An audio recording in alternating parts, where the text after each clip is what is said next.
Hello, I'm Milton Honey Jr., the interim city administrator for the city of Ann Arbor. And I'm going to spend some time with you talking about our upcoming budget. Our team has been working very diligently on putting together the fiscal year 23 budget. While we won't be presenting that to City Council until April the 18th, we thought we would share with you some background information that will influence how we actually put the budget together. In years past, the process has been that we make a series of live presentations in front of City Council members and chambers. But this year, we've decided to tweak the process a little bit. And instead of having a parade of people come into chambers and a lot of in-person meetings, we're going to be doing a series of videos.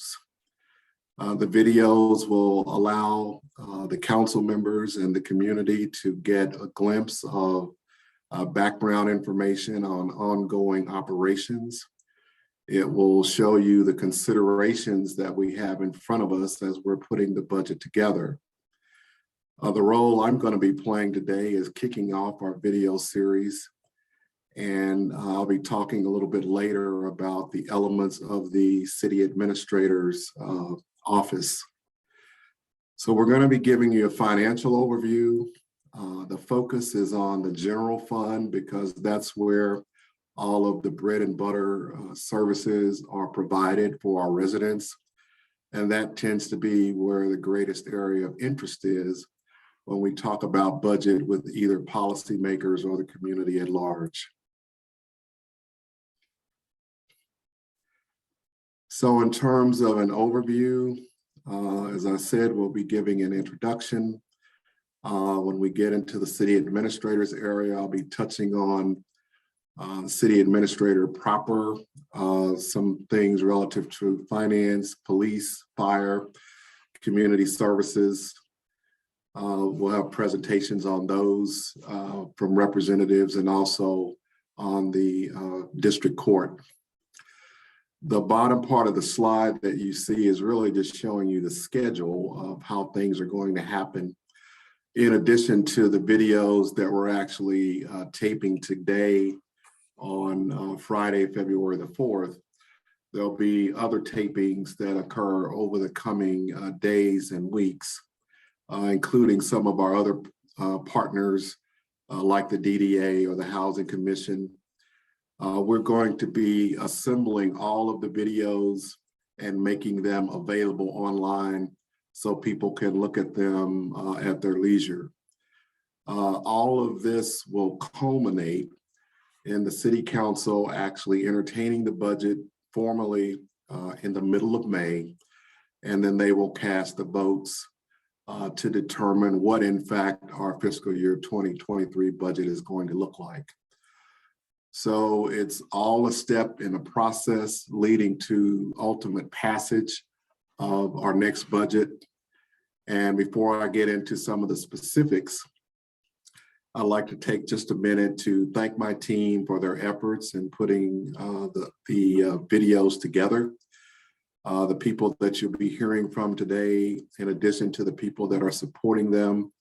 I also want to thank Sarah Higgins from my office and John Fournier for their support in helping us to put this process together. And we hope that you'll find it informative. And with that, we'll move right into our substance. So in putting a budget together and looking at our operations, we always make certain key assumptions. And one of those has to do with how much revenue we anticipate we're going to receive. When COVID first happened, cities across the United States were under the impression that because we're in a pandemic, we should assume that our financial picture was going to tank. And the reality is that that really has not happened, not in Ann Arbor and really not anywhere else. So this slide is showing that the assumptions that we made about revenue we would receive for things like property taxes, state shared revenue, parking revenue. Fortunately for us, what we anticipated to receive was not accurate. We've actually had money or revenue come in beyond what we had planned for. And that's positive for the city and positive for the community that we serve. So our revenue is up in the areas that I mentioned. And as we get revenue in, there's always demands for services. So our expenditures are increased as well. Labor costs between 2% and 3% per contract. We always are dealing with increased forecasted healthcare costs. We're not unlike any other community across the country. We have a number of assets that we need to replace in an ongoing way. We need to put aside capital for fire station replacement. And we have done that in this current year. And that will certainly influence us going forward. And then we had an opportunity to address something that's been a long-standing issue for the last several years. While we have asked the community to pay a living wage, we haven't been able to actually do that ourselves. We have a number of positions that are critical to our service provision. And with the remainder of the current fiscal year, we are managing to increase the wage scale to living wage standards. And that is important for us to be able to bring people on to serve the general public. And it's also important to make sure that we are an employer of choice rather than being an employer of last resort. And so we're very happy about that. Moving on. So you're going to see a number of slides during not only my video presentation, but the presentation of my colleagues.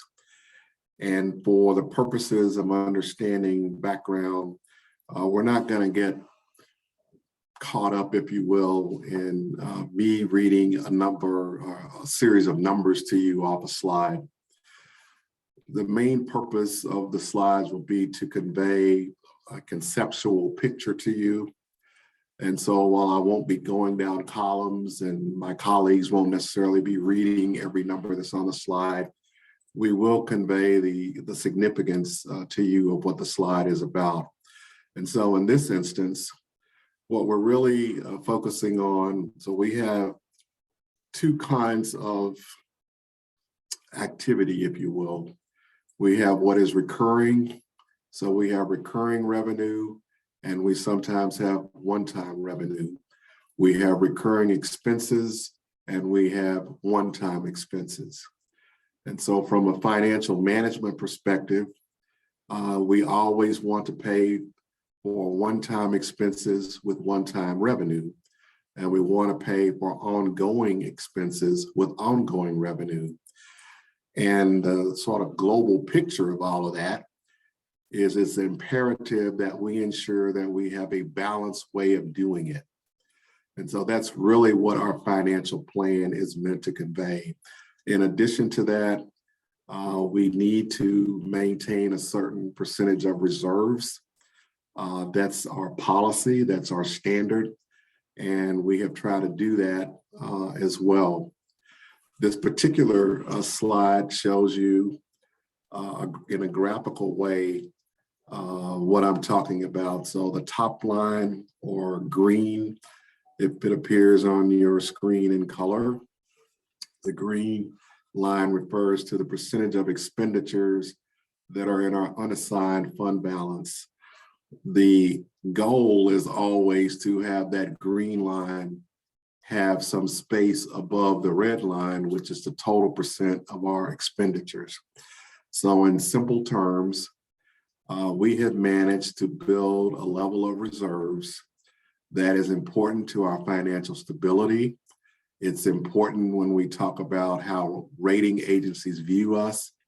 It's important when we talk about being prepared for expenses that come up that weren't anticipated, we have sources to look at in order to address those. And that's really what this picture is meant to convey. And so as a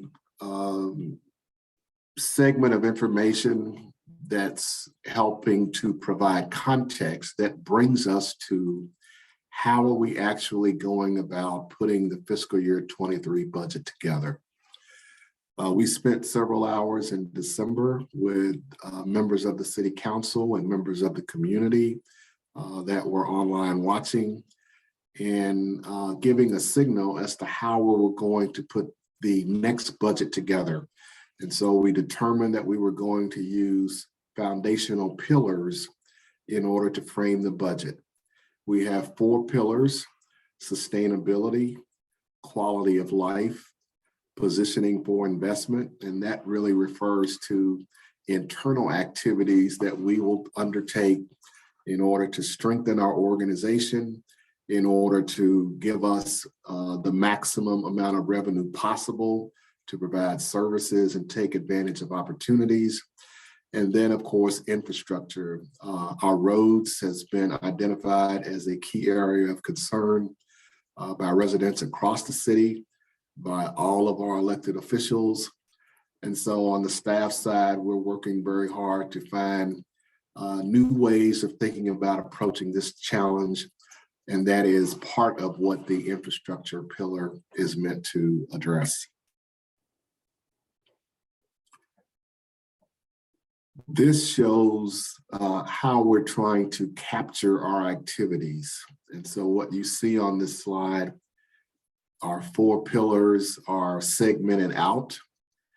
And then there's a key at the top that refers to things that will be recurring cost or things that will be one-time cost.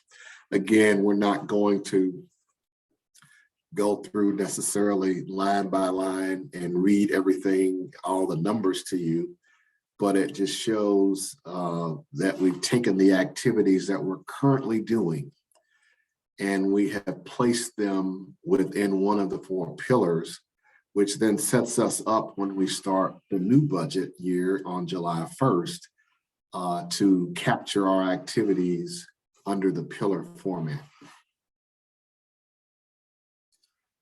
This is an org chart of the city administrator's office. And so when, particularly for those of you in the community that may be watching, you say the city administrator's office, then you naturally are thinking about the city administrator, maybe the handful of people that are there to support the activities in my office.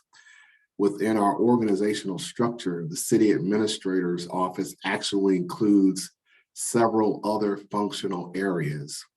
They include communications, human resources, the city clerk, our office of safety, our office of sustainability and innovations, our fleet and facilities, and information technology. And so over the next several minutes, I'm going to be touching on each of the units, if you will, that actually makes up the city administrator's office in terms of activities that we're currently undertaking to help provide services to the public.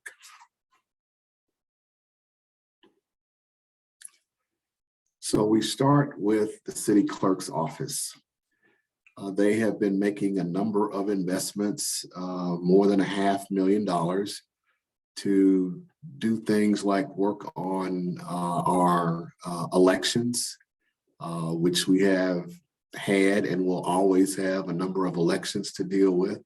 They've been looking for satellite office opportunities around the community, working on ballot boxes, trying to bring a number of high-speed tabulators into our system. Those of you that use your constitutional privilege and vote when voting is available, there's always anxiousness about how fast can we determine who won.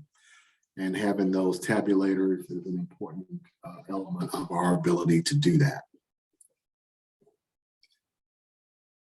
Within the city of Ann Arbor, as you know, there are a number of legally licensed facilities that sell marijuana. In order for them to do that, they must have a license. The city derives a revenue stream from the licenses. And the number that you see on the screen is a number that is recurring, meaning we're going to get that, we get that over and over and over. But it's not a number that is likely to grow because there's a number of, or there's a limitation of licenses that are available within the city limits. And so as long as that number stays where it is, then the amount of revenue that we get will likely stay where it is. If and when there's ever a point in time where there are additional licenses available within the city limits, at that point, we would then see the revenue from that activity go up.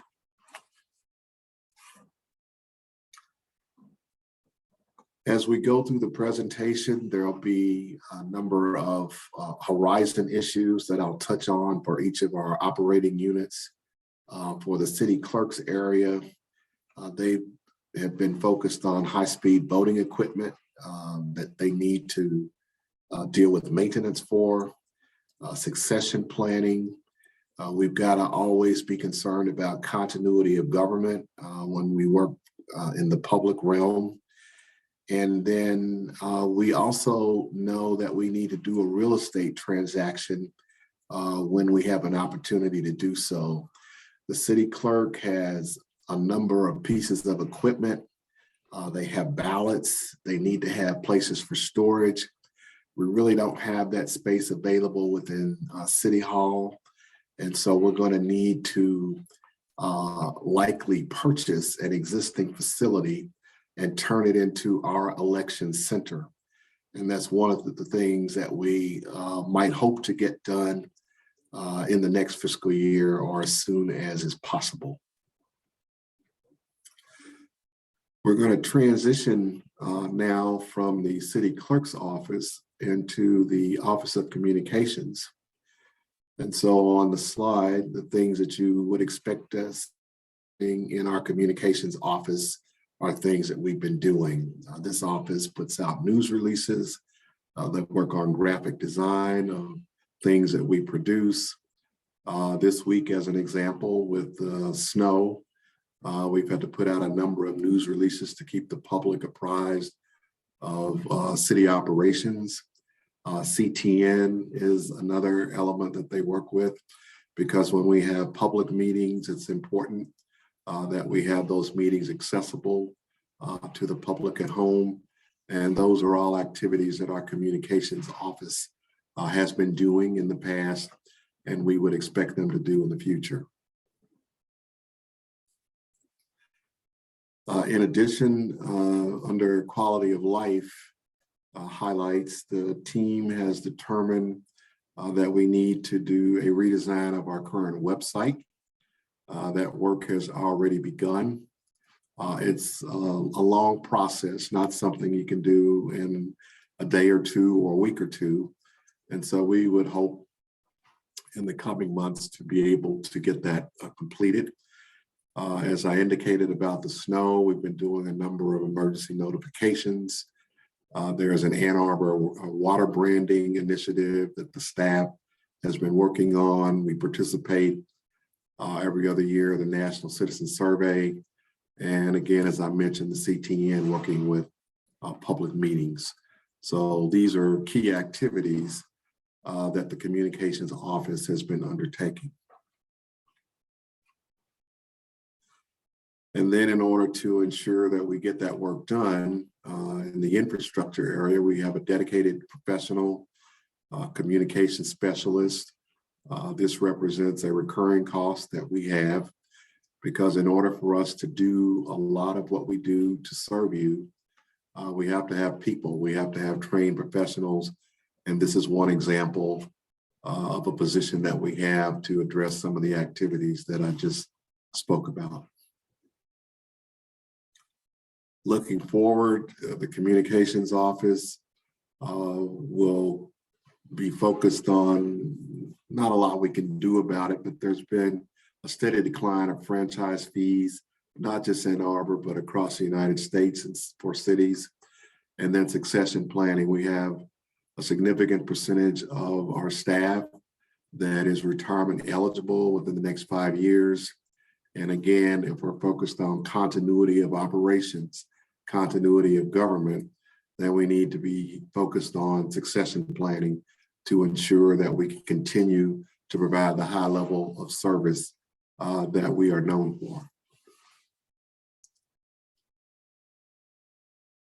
So we're going to transition now from the Office of Communications to our fleet and facilities.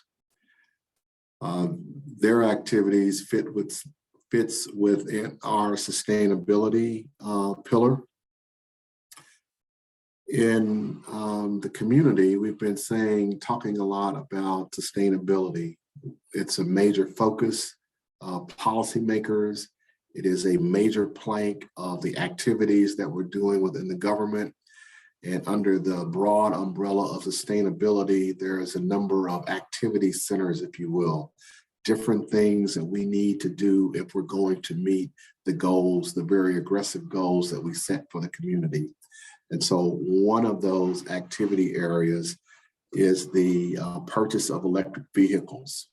Like other city governments, we have several hundred pieces of equipment, several hundred vehicles as part of our fleet. Most of them were purchased at a time when we were relying solely on gasoline to operate them, to move us closer to our sustainability interest. We are replacing them or swapping them out, if you will, with electric vehicles. And so Fleet and Facilities has been investing a considerable amount of money to make those purchases when possible.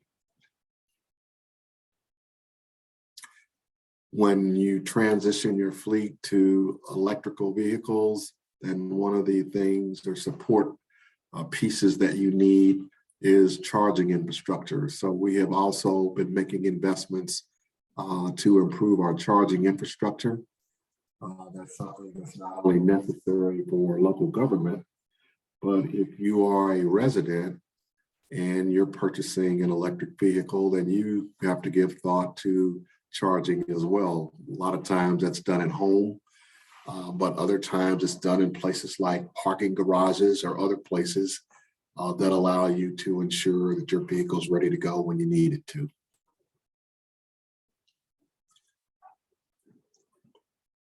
Horizon issues for our Fleet and Facilities unit. They're focused on the electrification targets that we've set. Electric vehicles is not the mature market that fuel-driven vehicles are. So we still have to work through manufacturing lags. We have to work through supply chain issues. And that's something that they're focused on. And then many of our city facilities were built at a point in time where sustainability perhaps wasn't the area of focus that it is today. And so this unit also works with us to integrate sustainability elements into our current facilities when we have the opportunity to do so.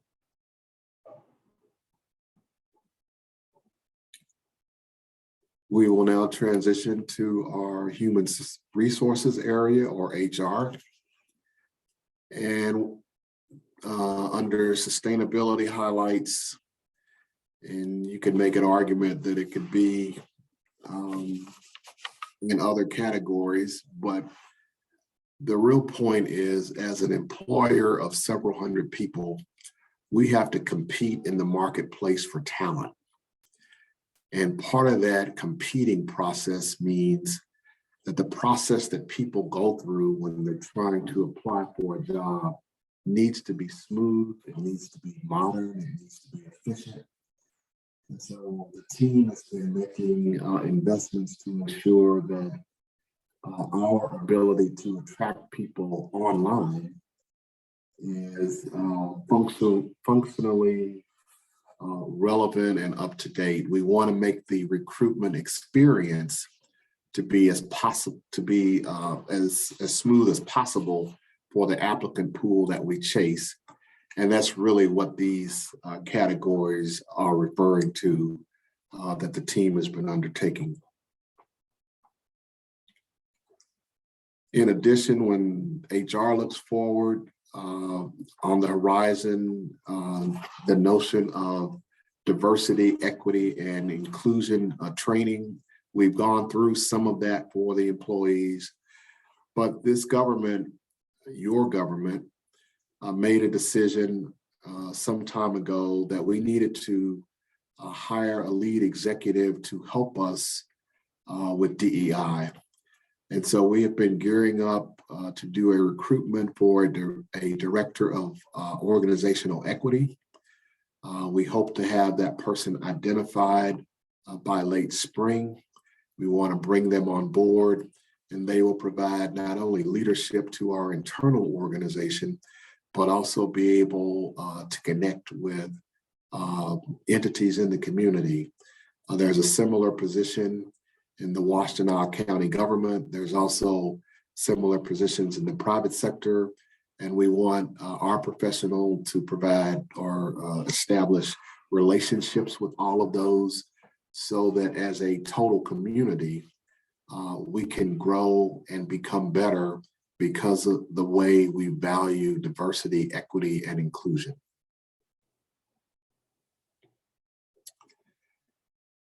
And then we transition to our information technology area, or IT. IT is an area that provides support for all of the operating units that make up local government. Essentially, they are there to help us do our jobs better. And there's a number of projects and initiatives that IT has been working on. They've been trying to establish a new storage area network. They've been working to replace the city's wireless networks. That kind of project is not something you can do all at once. So we tend to do it in phases. And so those costs will vary over time, but there will be a recurring cost associated with it. We've been working on a tech park, excuse me, and the technology park has had considerable progress made on it, but it's still a work in progress. And then we want to begin construction of the Ann Arbor Ypsilanti broadband fiber network. So the team has been working on the tech park and the beginnings of the broadband fiber. Those are two areas where we've been fortunate enough to receive grants to help make those things happen. And so those activities are expected to continue. In addition to other kinds of equipment replacement or access systems, changing of other kinds of systems, the IT area is also working in concert with our Office of Communications as we redesign our website. And so again, it drives home the point that IT helps everyone else that's here be able to do their job more efficiently and helps us to provide a higher level of service to those we're here to serve. Horizon issues for IT include dealing with issues that the pandemic has caused. What we have experienced over the last several months, like everyone else, when we order something, it takes a while to get it. There are supply chain issues that we're dealing with in terms of being able to procure goods and services that we need. It also causes us to have longer lead times before we're able to execute the things that we need to provide. And so it's made us be a lot more patient as an organization as we try to work through the issues. And in addition, like the rest of the marketplace, we have been seeing our costs for construction projects escalate like everyone else. We have a constant need to be focused on cybersecurity. You can't hardly turn on the news without seeing an example of someone who's had their networks hacked. And so our cybersecurity efforts are there to help protect us. And then in terms of the marketplace of IT professionals, it's highly competitive. And in a lot of places, it's highly lucrative. So we have to exert effort to retain the talented individuals that we have. We want them to know that they can grow their careers here. We need to demonstrate to them that we value them. And in order for us to do that, we've got to make sure that our compensation packages are at least competitive in order to retain them. And that's the area of focus that our IT leadership has been looking at. We then transition to our Office of Safety. And so this is a little bit different than some of the safety conversations you'll be hearing in other videos. This does not include the fire department. It doesn't include the police or emergency management. Those will be covered in separate videos. But our Office of Safety, that's part of the city administrators area, one of the things they've been focusing on is getting our reporting processes to be electronic rather than manual. It's consistent with our sustainability efforts to not be pushing as much paper, but it also makes us be a lot more efficient in what we're trying to get accomplished. And that's an area of leadership that this office has been providing. In addition, next slide, please. In addition, they've been demonstrating their commitment to safety training to make sure that we stay poised, ready to deal with occupational hazards. We've been investing money. The reason that this appears under the positioning for investment highlights is because it's an internal effort to help the organization be better, to help us be more efficient, to help us be more sustainable, to help us be more ready to take advantage of opportunities that presents itself. And so this is an ongoing effort that the safety office has been doing, which again, like IT and like other areas, benefits the entire organization that makes up the city of Ann Arbor. Issues that they are looking at going forward is continuing to react and respond to the pandemic that is still with us, unfortunately, going into year 3. Keeping up with the latest science, keeping up with the public health guidance that we've been given. We have a responsibility to try to make our facilities to be as functionally safe as possible. We have a responsibility to keep our staff and the community as safe as possible. And our safety office undertakes a series of activities to make us or enable us to do that.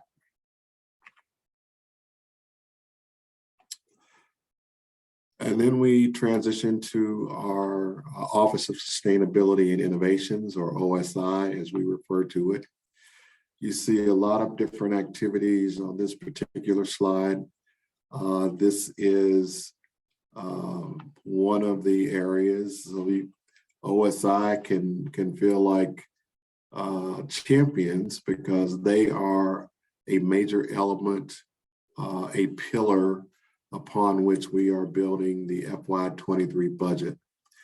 And while the office itself is comprised of a number of dedicated professionals, they too, like IT, like safety, like communications, works with every organizational unit in order to help all of us to move closer to the sustainability goals that the mayor and council have voted on.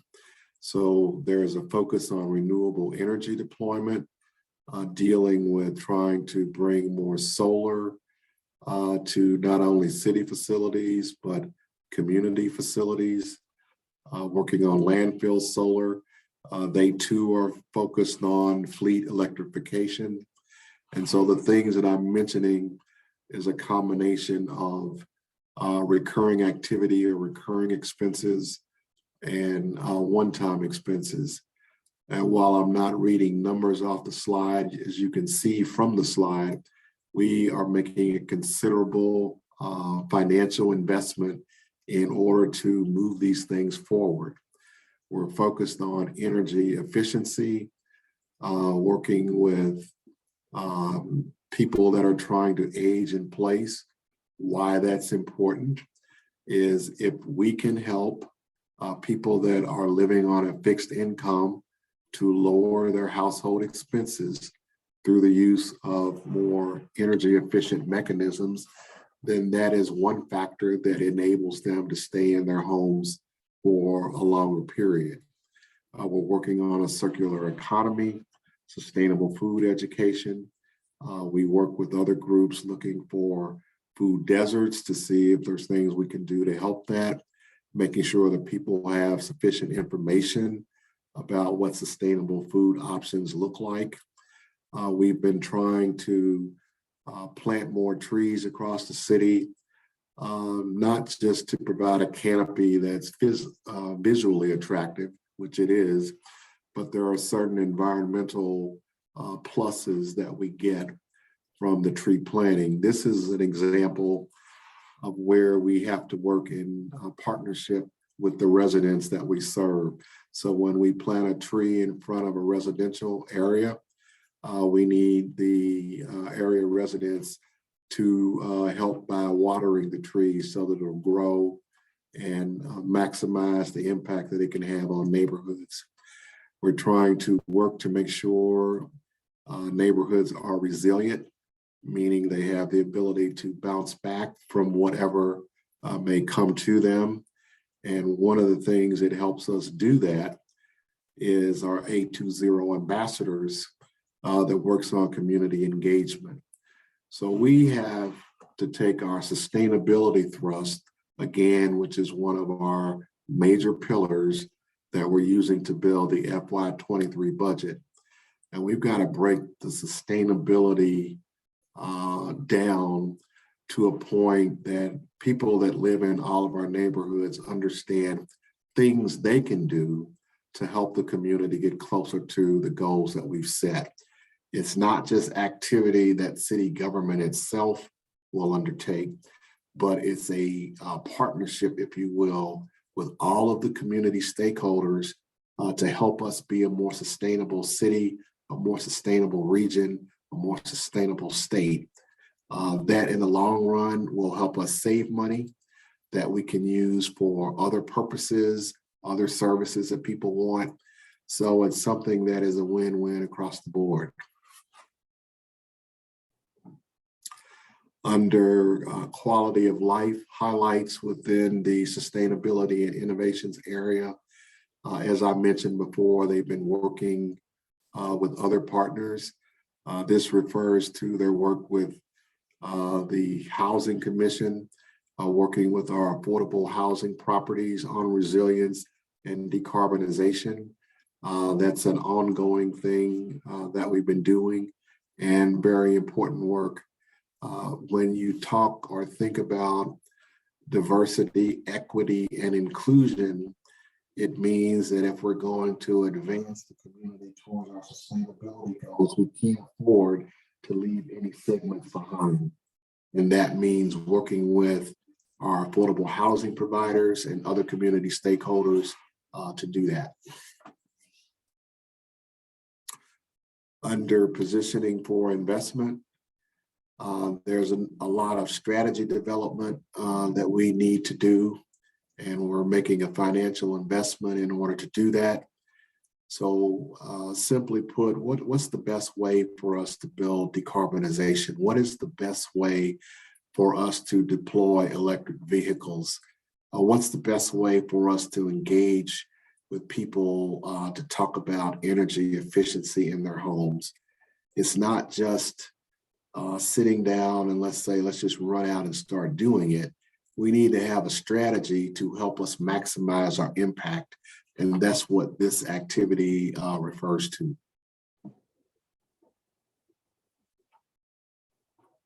And then, as I indicated previously, OSI works with a number of other organizations on a wide variety of activities. It's recurring because it's not something that we're ever going to get to an end point. Even if we reach our goals, we're going to have to complete ongoing activities in order to continue to realize the benefits that a sustainability agenda can provide.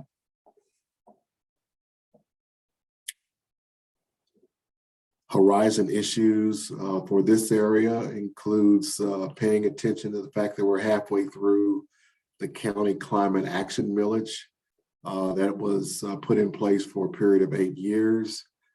We're not sure if Build Back Better will ever be passed or not, but if it does, we want to be in a position to take advantage of some of the resources that would be made available to help our community. And then, as you know, we've had energy generation discussions take place at City Council, be mentioned in the media, and we've got additional effort that we have to put in, to manage those and determine what our path forward looks like. And just at the point in time where my voice is about to give out, I'm happy to transition to our next presenter, the person that's been working with me on the development of the fiscal year 23 budget and who provides leadership for our financial services area. And that is Marty Prashan, who is the Chief Financial Officer for the City of Ann Arbor. Marty, the baton is all yours. Thank you. As mentioned, my name is Marty Prashan, the Chief Financial Officer for the City of Ann Arbor, and part of my responsibility is managing the Financial and Administrative Services Unit. The service area is comprised of accounting, procurement, assessing, financial and budget planning, treasury, including customer service, and risk management service units. The service area includes 36 full-time employees. At this point, I'll walk through the service area's fiscal year 23 budget and highlight the activities or processes that are in support of the previously mentioned 4 pillars. In support of the first pillar, the sustainability pillar, the procurement unit actively encourages and supports the pursuit of environmentally friendly products and services. In addition, the procurement unit supports sustainability initiatives such as sustainable food policies, idle-free measures, and environmental services and product alternatives, all of which have been incorporated in the city's solicitation documents. Finally, procurement is encouraging electronic solicitation responses as opposed to the historic request of multiple paper copies. Continuing with the sustainability pillar, our Treasury and Customer Service Unit continues to promote online services. Both AquaHawk and the Invoice Cloud have been launched. AquaHawk allows customers to view utility account information online, and Invoice Cloud allows online payments. Currently, approximately 33% of our utility customers have opted into the electronic billing format. Our goal is to continue to increase these numbers in support of this sustainability pillar. In addition, staff continues to advocate with professional organizations, which includes legal experts, to change the state law to allow electronic tax delivery. Currently, the city mails approximately 65,000 tax bills annually.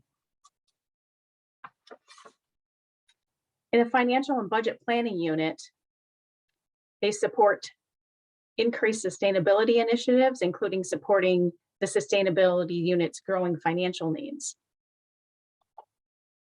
Under the second pillar, which is positioning for investment, the accounting unit must complete and deliver a clean audit that positions a city to be considered for grants and state funding programs.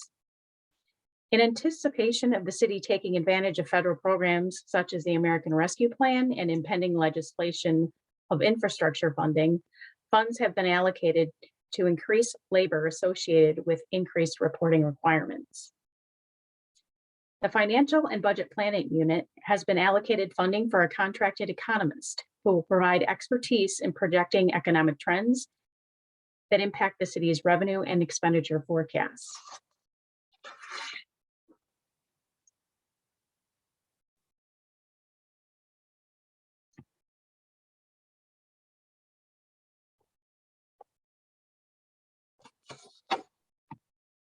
Marty, if you just go back to slide 2, it's quality of life. Yes. Pillar 2. Pillar 2. Sorry. The quality of life pillar is next up, and we begin with the Treasury and Customer Service area. The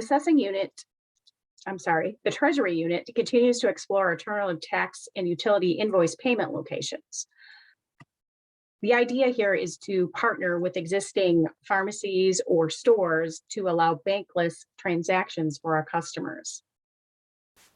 In addition, the assessor's office continues to support annual poverty exemption processes with the input of City Council. Finally, the budget and planning area continues to support the quality of life initiatives that include continued seeking of alternative funding opportunities. The third pillar, which is positioning for investment, the accounting area continues to complete the annual audit, which positions the city for continued participation in state and federal programs.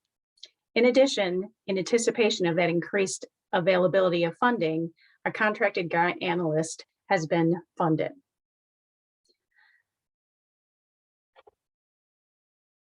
The final pillar, the investment pillar, is supported by the accounting division by continued reporting requirements, establishing appropriate funding mechanisms to report as required. The procurement department supports the infrastructure pillar by continuing to support the responsible contractor policy. Treasury and customer service support the issuance of bonds as necessary to fund the additional infrastructure planned.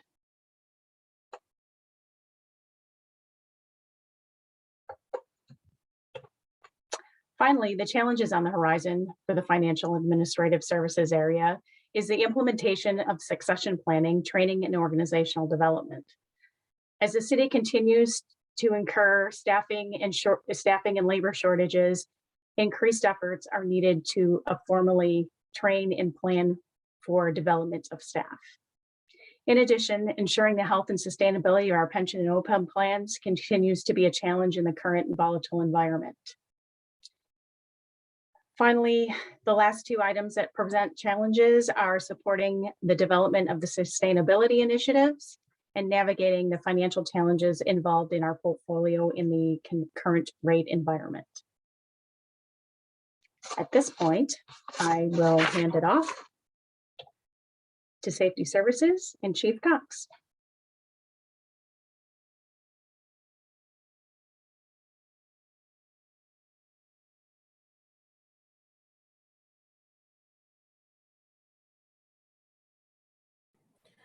Thank you. I'm Interim Chief of Police Michael Cox, and the safety service area is comprised of two service units: the public services and fire services. Police services and fire services. These services units provide the community with a broad array of support, such as citywide emergency preparedness and education, fire operations and inspections, fire safety, police patrol, traffic enforcement, parking enforcement, code compliance, police investigations, and community engagement. The police department are going to participate in certainly in the sustainability pillar this year by certainly transitioning our existing fleet in the amount of $120,000 in a one-time cost in support of this pillar by transitioning our fleet either to hybrid or electric vehicles as feasible for operation costs for the transition included in the current and proposed annual budget. As each vehicle is evaluated for the replacement, consideration is given to the replacement that reduces carbon emission in alignment with sustainability pillar of the 820 plan. Another pillar that the police department is certainly, and actually the core of what we do is around quality of life. In this proposed budget, there's an amount of 250 and a reoccurring cost allocated to unarmed response, as well as 8.3 million in community policing reoccurring. The unarmed response program is currently under development, and the police department intends to assist as needed with the stakeholders in that process who are responsible for fully developing it. In addition, our commitment to increase positive interactions with diverse segments of our community through community policing is the core of our plans always. And we're committed to improving the lives of the residents here in the city. By way of example, some of our partnerships that we currently have, and we have many of them, is our community partnership and outreach team, designed to build trust with the public we serve through sharing relationships, forging better relationships, getting input on public safety priorities within each individual neighborhood. Another source that we have is we have a Ready Ann Arbor, which is a police and fire launch community preparedness program for residents. Safety Town is another partnership that we have with the Ann Arbor Recreational and Education Department. It provides a venue where we teach children about safety in a fun and interactive learning environment. Again, we have many different programs and models of community policing that we're currently practicing, but our overall emphasis throughout the entire department is to have officer visibility and cooperation with accessible residents, which will lead to better informed public safety methods in alignment with the residents' priorities. Horizon issues. Well, as I mentioned in a previous budget process we did about a year ago, the Ann Arbor Police Department, within a 4-year period of time, will or is capable of having a third of the police department employees retire because they're eligible. And that is starting to occur as we speak. As a result of that, it puts stresses certainly on us as an agency, now and into the future, of making sure that we're able to provide the services we currently do. Hiring, as the administrator just previously mentioned, is also becoming far more difficult for us. We seem to be in this period of the great resignation period. And because of that, we're competing with many other jobs and industries out there for employees. And as such, it makes hiring a big issue for us, as well as some of the negative images that have been put out there as far as policing is concerned, from some horrific, high-profile tragedies that have happened over the last few years in policing. Appropriate staffing. Appropriate staffing really is an evaluation of, are we appropriately staffed in relationship to the services that the public wants us to provide, and looking to make sure that if we're going to practice community policing, are we appropriately staffed to do that and provide the same level of services we did before? Technology upgrades. There is no doubt that not only our department, but many police departments in the country may need to upgrade their technology, particularly around transparency, so we can share data in a much more robust way, and actually look to ourselves to make sure that we're measuring in metrics what we're doing and how we're doing it in a better way so we can serve the public. Rising crime issues. Well, not only is rising crime an issue just throughout the country, where it's gone up significantly everywhere in the country for the most part, it's actually gone up a little bit here in Ann Arbor around certainly violent crime. And so with those trends facing us all around us, that we're concerned that that might be an issue out in the future. And then lastly, training. Training is certainly something that I think, as a profession, we need to do more of. And the expectation might be there that we should do more of that. And so, the cost of training in the future could go up tremendously.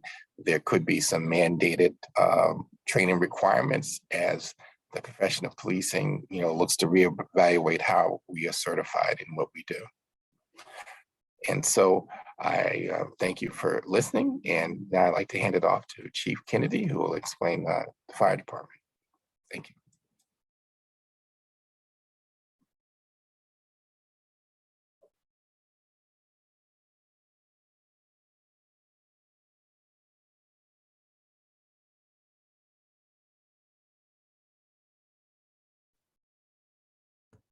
Hello, my name is Mike Kennedy. I have the honor to serve as the fire chief for the Ann Arbor Fire Department. The pillars under the fire department are a little limited just by the nature of our service. So the majority of our budget falls under Pillar 2, under the quality of life. The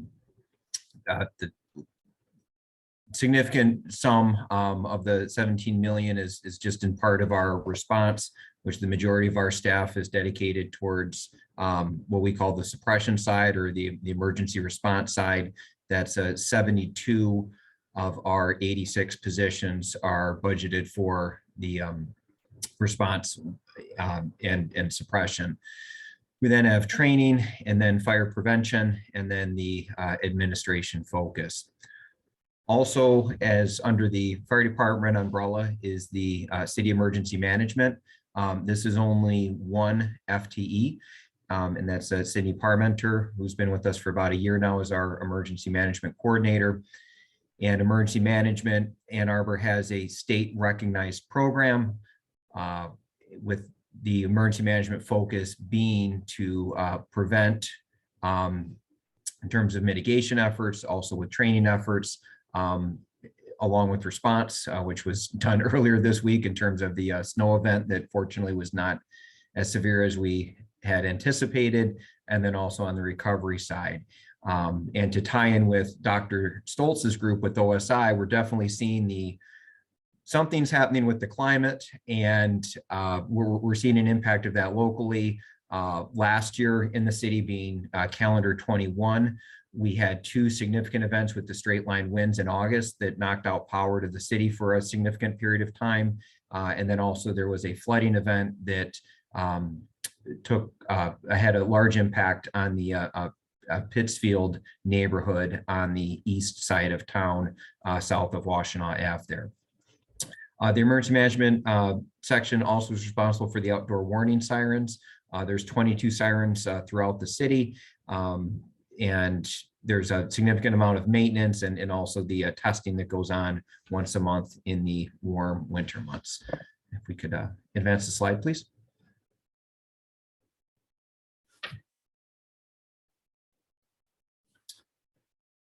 So the other pillar that fire services falls under is infrastructure. This 1.1 million, this is funding that we have in a fire station capital fund. And this funding was allocated through the Public Act 289 of 1977. And this is money that the city of Ann Arbor receives from the state of Michigan for the city of Ann Arbor providing fire protection to state facilities, which our largest portion of that is the University of Michigan. So this is direct from the state of Michigan. Historically, the state has not had a great track record of funding this. They have for the last 3 years consistently funded this. It hasn't been fully funded, but historically they were funding zero. Now they are.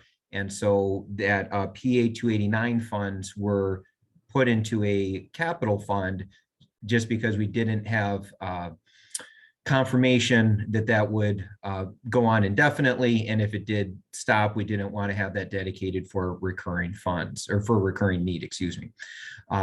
So hopefully in the month of February, there will be a request for proposal for construction services for the renovation of Fire Station 1. This will be the second floor Washtenaw County Sheriff's Office used to have their main 911 center in the south portion of Fire Station 1, and they have now moved out to a new location off of Zeeb Road. So that opened up space for the second floor. And as part of this renovation, this is going to allow us to move the fire inspectors and our fire prevention division from old Station 2, which is at Packard and Stadium. And they will then relocate downtown, and then that will free up Station 2, which council has been presented with some potential plans with the Housing Commission. Jennifer Hall has presented some plans for potential use of that for Housing Commission uses. We are hoping and anticipating that the construction will be done at the end of calendar 22. So hopefully this time next year, that is completely done, and then Station 2 will be eligible for another use. Another portion that we were able to do with the Station 1 renovation is there's going to be a interior large facility that will be dedicated to the clerk's office for ballot security. So this will have security features, cameras, card swipe access, limited, it'll be an interior room. So it'll be a very, very secure facility that the clerk's office will have for ballot storage. And it'll help them with the increase that they saw with the absentee voting. Unfortunately, we don't expect this room to be done for the November election.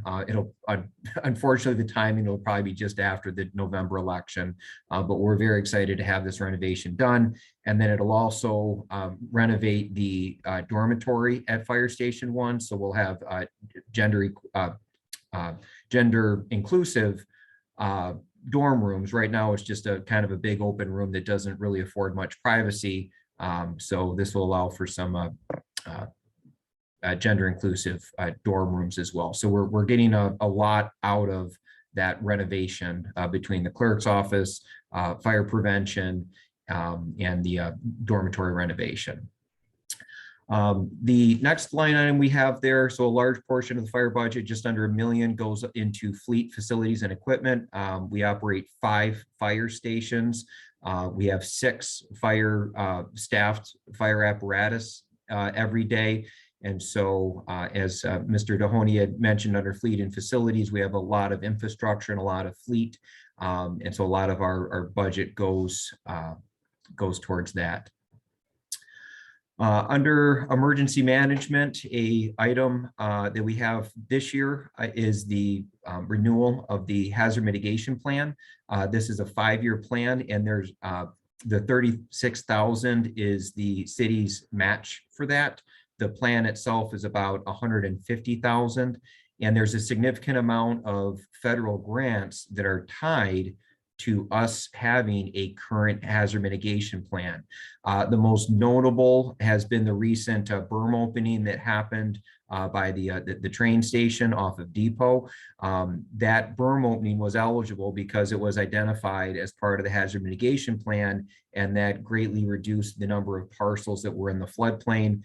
We worked very, very closely with Jerry Hancock on this, and our community flood rating score is also directly tied to the hazard mitigation plan. So definitely a key part of our preparedness and emergency management efforts. And there's a large tie into both the stormwater with Mr. Hancock, and then with sustainability and community resilience with Dr. Stoltz. And next slide, please. So for some horizon issues for the fire department, the most notable really being the current status of emergency medical services.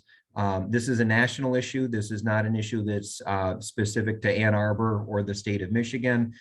There's a drastic shortage of people entering the EMS field wanting to be paramedics or EMTs. And Huron Valley Ambulance, their parent company is called Emergent Health Partners. We are in current negotiations with EHP, where Ann Arbor firefighters would staff a Huron Valley ambulance. It'd be owned and licensed by EHP. This would be the first of its kind in Washtenaw County. This would be on a trial basis.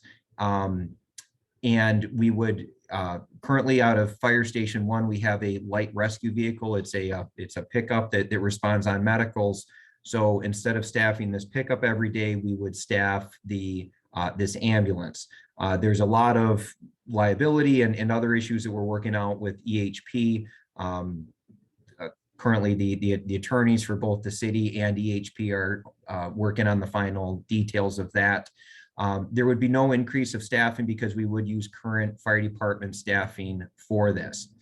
If this trial is successful, we would likely move to become licensed by ourselves to do transport.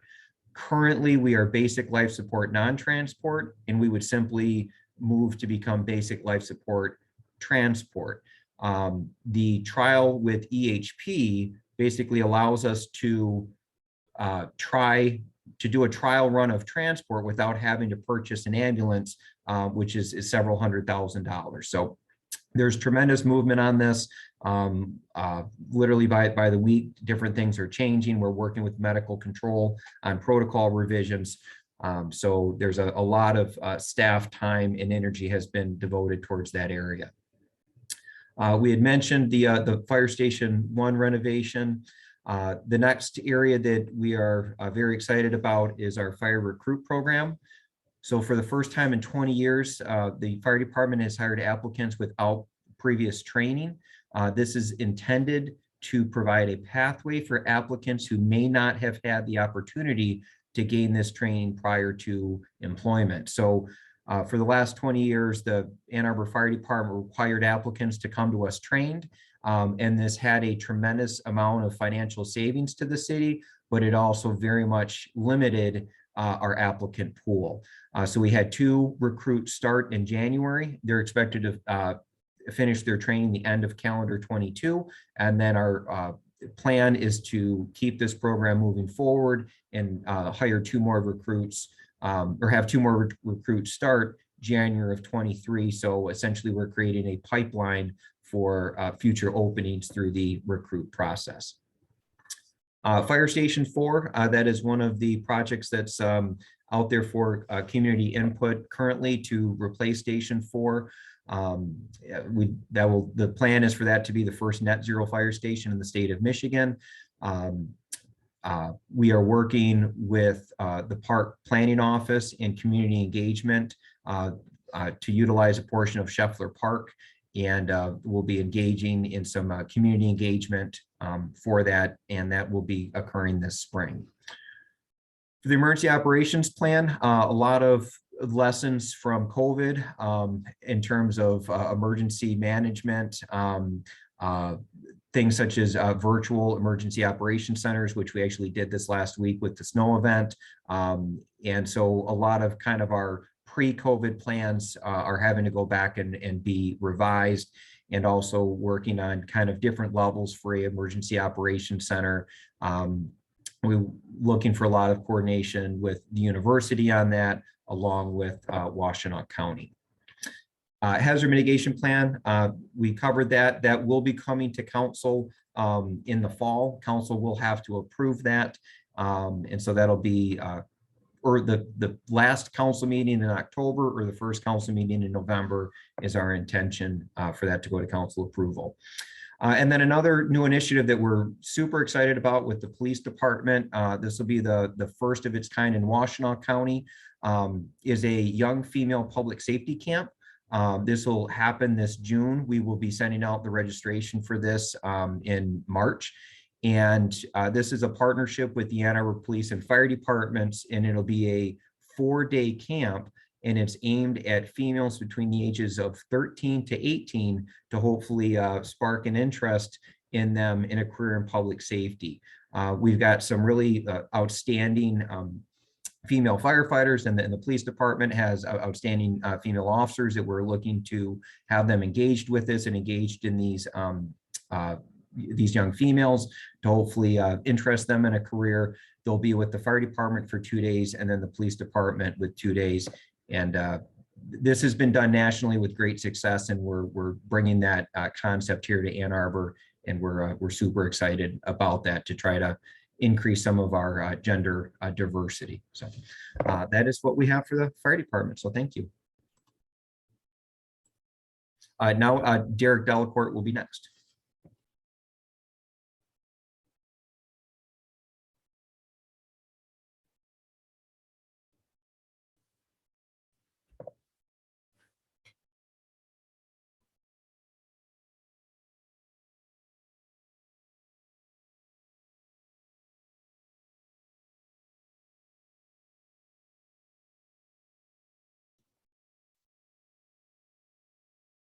There we go. Hello, my name is Derek Delacourt. I am the Community Services Area Administrator. As you can see from the slide, our area encompasses Parks and Recreation, Community Development, Ann Arbor Housing Commission, Building and Rental Inspection Services, and Planning and Zoning. Ann Arbor Housing Commission will touch on or have their own presentation to council.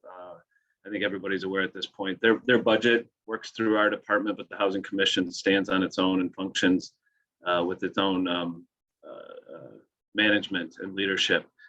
We often talk, and I think everybody has heard me say before, that community services is, we like to think of ourselves as the first touch point for a great percentage of people who want to do business or contact the city, whether it's through Parks and Recreation and a recreation trip, or our visit to our natural areas, whether it's someone needing a permit to do an addition on their house, whether it's someone who needs to build a development in the city, or our connection with the county for safety net services and coordinated funding.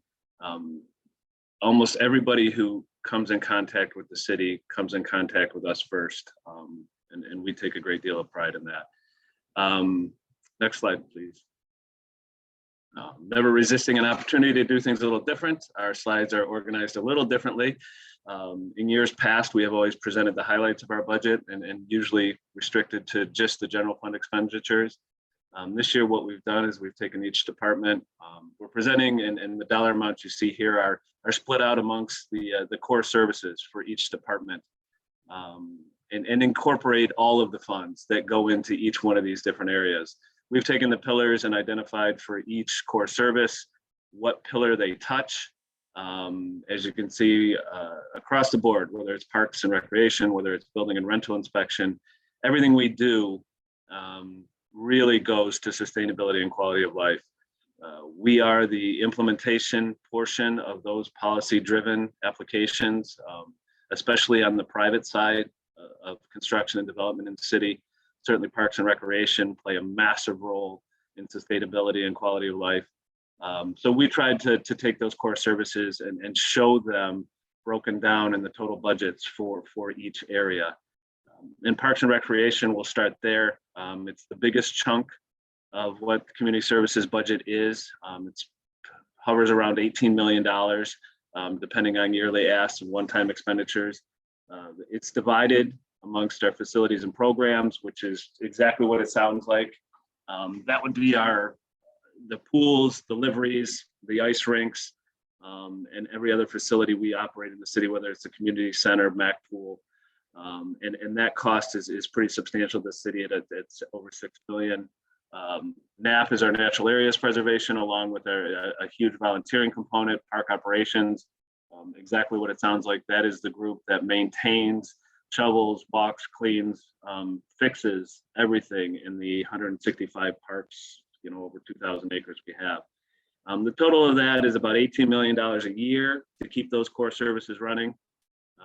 That is genuinely split about 60-40, 60% in the general fund, 40% from the parks operating and maintenance millage.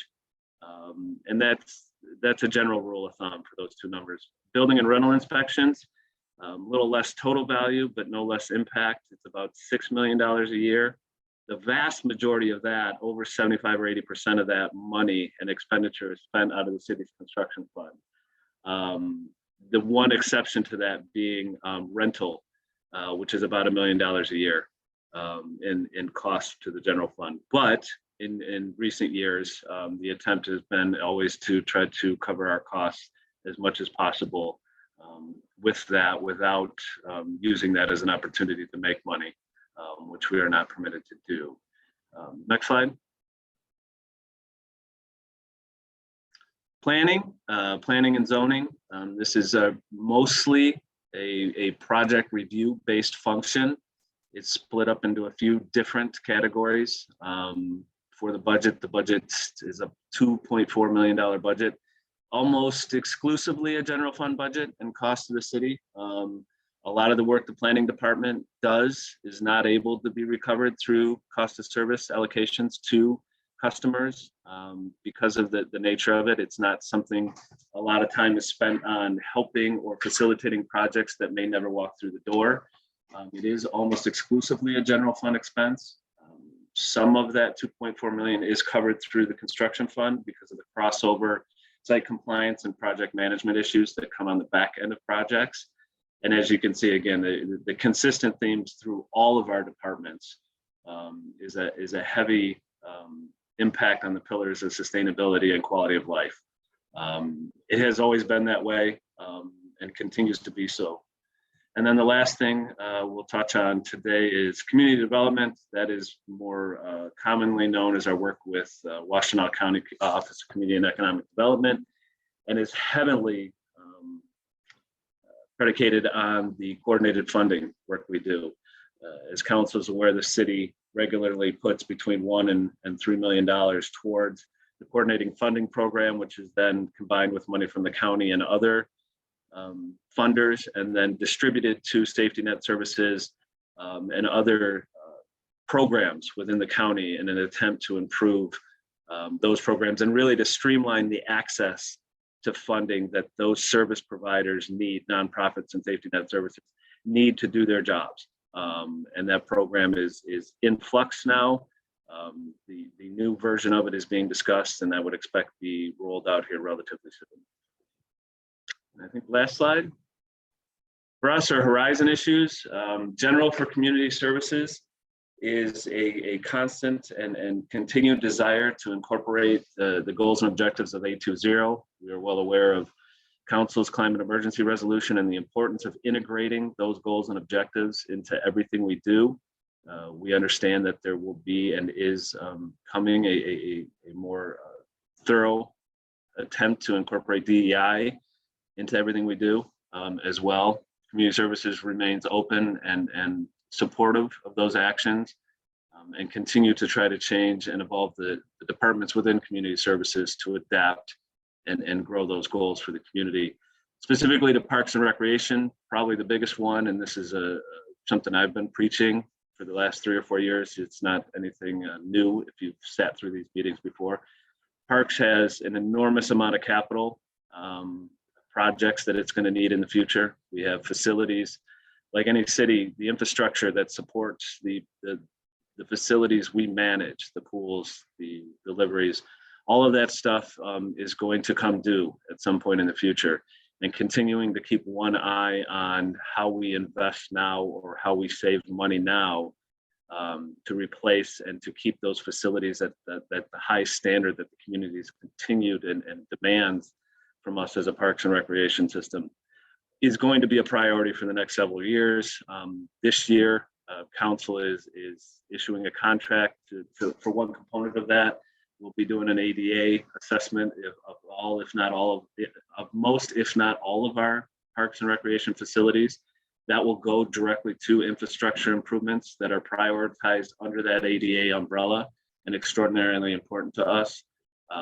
As we move on from that, though, there will be a continued need to evaluate the rest of our capital equipment and infrastructure, and then identify funding resources to maintain or upgrade those as time goes on over the next several years. Another big change coming in Parks and Recreation. Everybody is aware of the retirement of Mr. Borneman, who's been with us for a long time and is a pillar himself within NAP. We have talked for a long time about the opportunity to combine the natural areas preservation with the open space and greenbelt program, bring some of the work that is currently contracted out to the Conservation Fund in-house, and then to streamline what are two programs that have a lot of synergies between them. That conflation is happening now, and will be one that we will be working on with a lot of interest over the next few months. Planning development, continued implementation of 820 through the UDC. That is an ongoing effort and priority of both council and the Planning Commission. That is straightforwardly taking the recommendations of 820 and making sure the Unified Development Code recognizes those, and that our ordinances for private development within the community are as in line with those recommendations as possible. Council has already passed a series of UDC recommendations or changes to do that, and we expect that process to continue and be a priority over the next year or 2 years. Similarly, is as we look at the city's comprehensive plan, is the potential to conflate or look at the 820 land use recommendations as a component of the city's comprehensive plan and how those are incorporated into that plan. If that process is separate from and more front-loaded than a full comprehensive planning process is something we're looking at and maybe discussing with the Planning Commission over the next year. Partnering with the county on race and zoning is also a program that is going on and going forward right now. Those conversations are taking place and are important to the community. Those two feed into any work we do with the upcoming comprehensive plan. We want to make sure that those conversations are held with the community, and that the results of those conversations help the Planning Commission and Council make difficult and sometimes contentious decisions when it comes to land use and how that's handled through the revised comprehensive plan in the future. And then building and rental, our biggest and number one issue this year is we go live with the Stream and EnerGov permitting and inspection software. That's something council has heard about. It's been in process for the last year and a half, and we are at that point where we are going to move away from eTrackit, Trackit, and move to Stream and EnerGov for both our community portal and for our internal operations. It is our hope that the intuitiveness built into the software is going to streamline process, both internal and external.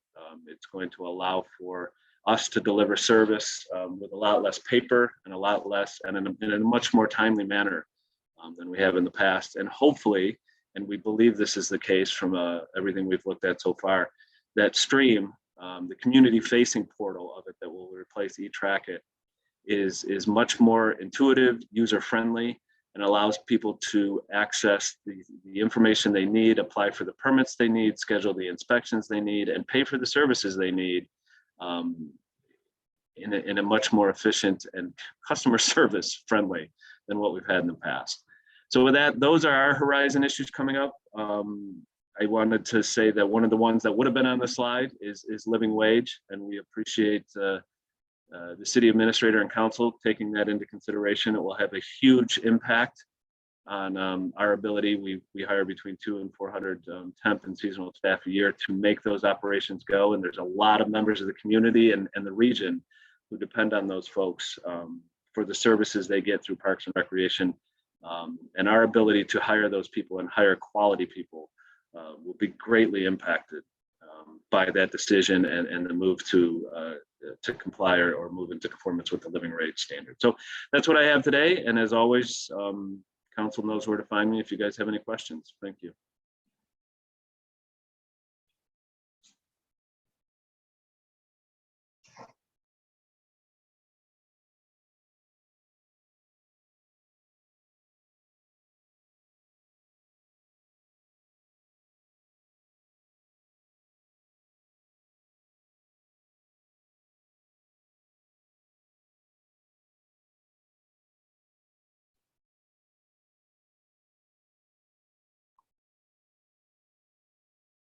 Hello. My name is Cheryl Sanborn. I'm the Court Administrator of the 15th District Court. I'm not going to read the first slide in detail, but it describes how the court is organized. The description has not changed from the prior fiscal year, and I figured budget presentations are long enough. Thank you. I'd like to highlight how the court supports the City of Ann Arbor Pillar Number 2, quality of life.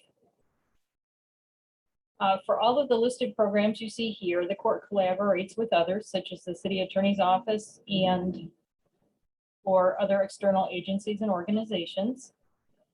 The first two programs listed, the city pretrial diversion and the city expungement program, are collaborative efforts between the city attorney's office and the court. Although it's listed second, I'd like to start with the expungement program. Expungement is the process under which one can apply to have their criminal histories removed or sealed. Please know that not all crimes are expungible, and that common barriers for applicants include costs, inability to navigate the criminal justice system, and fear. It is a complicated system, and it can cause people just to delay or not apply for an expungement because they're afraid of what might occur.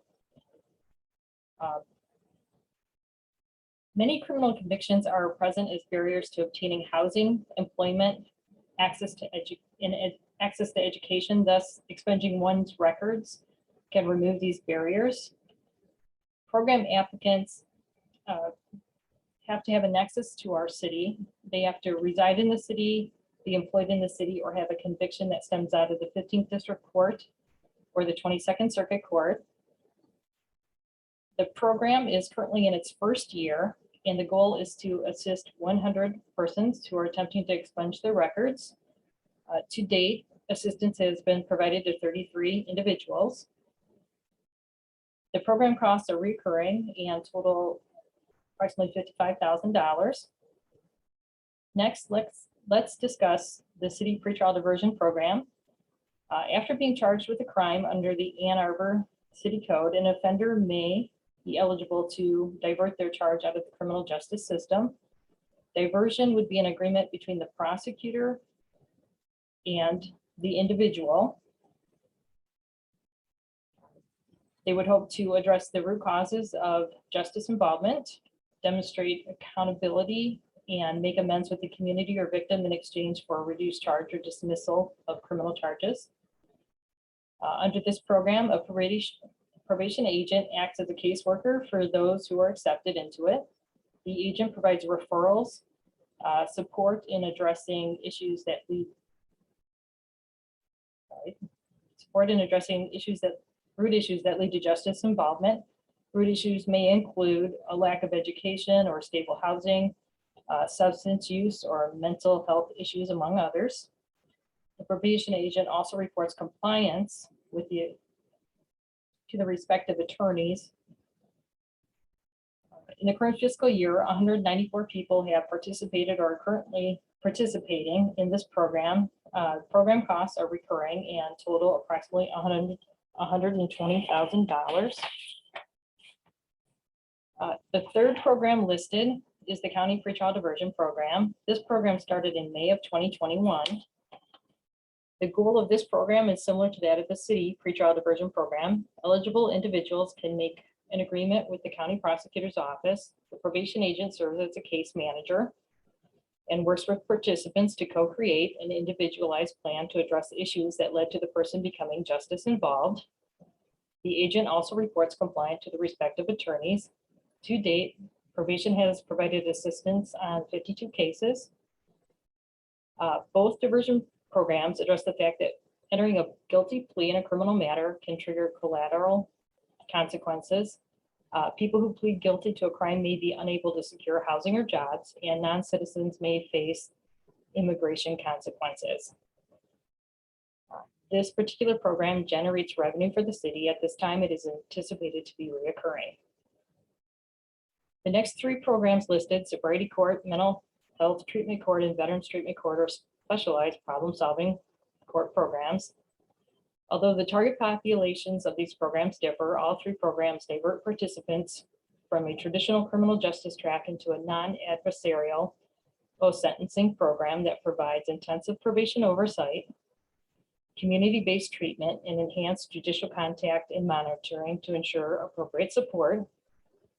The programs use a team approach to address the participants' needs for mental health and/or substance abuse treatment, while also linking the participant with ancillary I can't talk today, ancillary services such as education, housing, job skills, or other individualized assistance. The court applies for and has been awarded grant funding toward the operations of these programs. The amounts listed are personnel costs that are incorporated into the court's general fund budget. Some horizon issues, next slide, please. Some horizon issues for the court include the city ordinance amendments. With approximately 100 amendments being expected, the court will need to dedicate staff time to reviewing the amendments, determining if changes are needed to the case management system or procedures. The second bullet point, Michigan Indigent Defense Standards. The Michigan Indigent Defense Commission develops and oversees the implementation, enforcement, and modification of minimum standards to ensure effective assistance of counsel for indigent defendants. Previously, they have approved standards 1 through 5. These cover training and education of counsel, the initial client interview, use of investigators and experts, and counsel at first appearance and other stages. It also includes independence from the judiciary. A separate unnumbered standard has been passed for determining indigency and contribution. We know that there are additional standards pending that will address defender workload limitations, qualification and review of attorneys accepting assignments, and attorney compensation. As pending standards are adopted, the court will need to work with others in the community, including the other Washtenaw County courts and the Public Defender's Office to bring our local system into compliance. The third bullet point, Michigan criminal justice reforms. In 2019, a task force on jail and pretrial incarceration was created.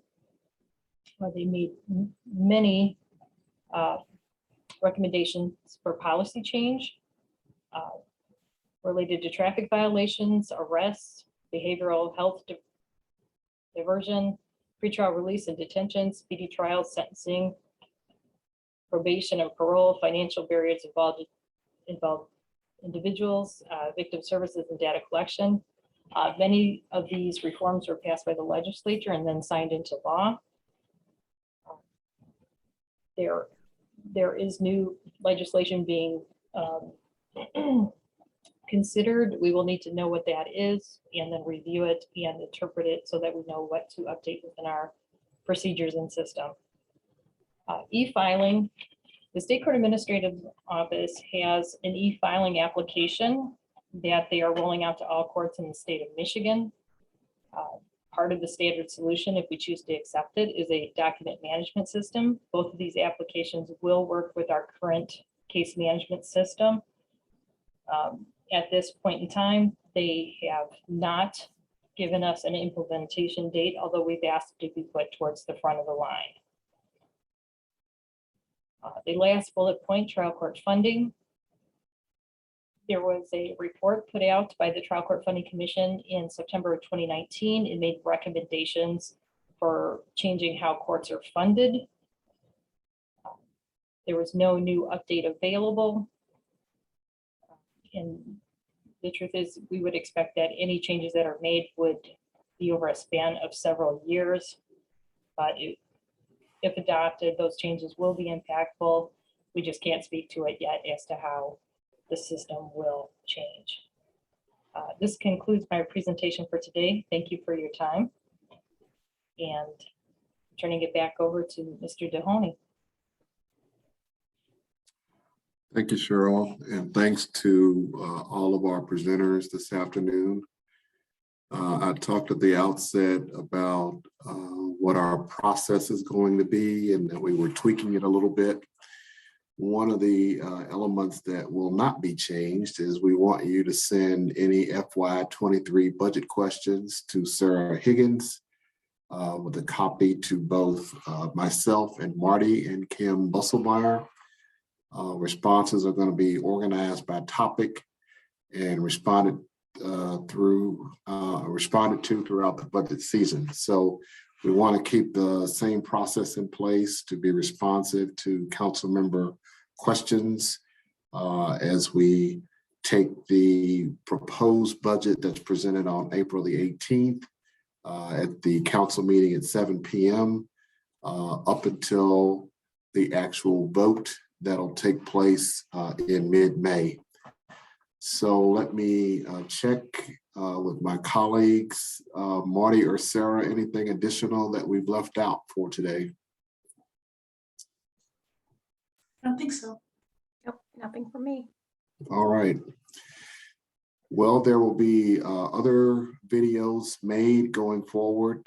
Some of the other aspects, Housing Commission and Downtown Development Authority and a few others. We invite you to take a look at those if you want to get additional insight or background as to current operations as we move forward in the development of our four-pillared FY23 fiscal budget. And with that, thank you very much for your time and patience, and have a great weekend.